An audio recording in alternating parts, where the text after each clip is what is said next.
26 సంవత్సరాల యంగ్ జనసేన కార్యకర్త అయిన సాయి కృష్ణని చాలా ఘోరంగా విజయవాడ శ్రీలంక పోలీస్ స్టేషన్లో నాగరాజు సిఐ చంపేశారని వాళ్ళ సొంత తల్లి ఆరోపిస్తుంది.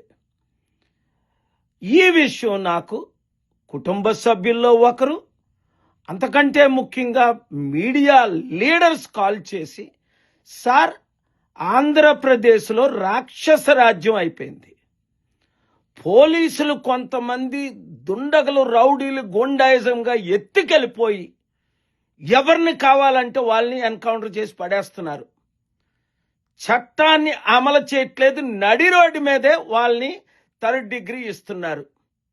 ఏమవుతుంది? ఇంత శాంతిగా ఉన్న మన ఆంధ్ర రాష్ట్రం ఇండియాలోనే చెప్పాలి అంటే ప్రేమతో నిండిన తెలుగు రాష్ట్రాలు, అలాంటి తెలుగు రాష్ట్రాల్ని సర్వనాశనం చేసిస్తుంటే చట్టాలు ఏం చేస్తున్నాయి, కోర్టులు ఏం చేస్తున్నారు, రాజకీయ నాయకులు ఏం చేస్తున్నారు? అసలు ఇదంతా చేస్తుంది రాజకీయ నాయకుల. తక్షణమే డిప్యూటీ సీఎం పవన్ కళ్యాణ్ నోరు విప్పి విషయాలు మాట్లాడాలి. తక్షణమే ఆనరబుల్ హైకోర్టు ఇద్దరు రిటైర్డ్ జడ్జెస్ వాళ్ళ బ్యాక్గ్రౌండ్ చూసి అపాయింట్ చేయాలి.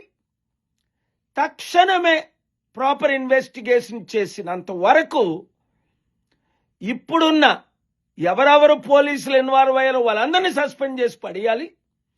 అలాగే కులాల మధ్య మతాల మధ్య ఎప్పుడూ పెట్టని చిచ్చు ఒక ఎమ్మెల్యే,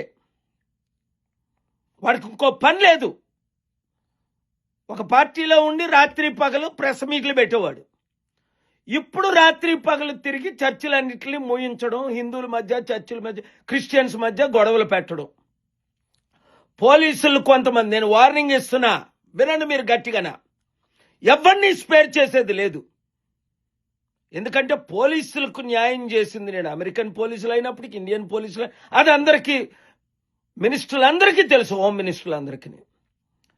అన్యాయం జరిగితే సహించేది లేదు. నేను ఇప్పుడు చాలా బిజీగా ఉన్నాను. ఈరోజే మండే నుంచి ట్రై చేస్తే ఇరాన్ పీస్ పాయింట్స్ 15లో 14 ఫైనల్ అయ్యాయి.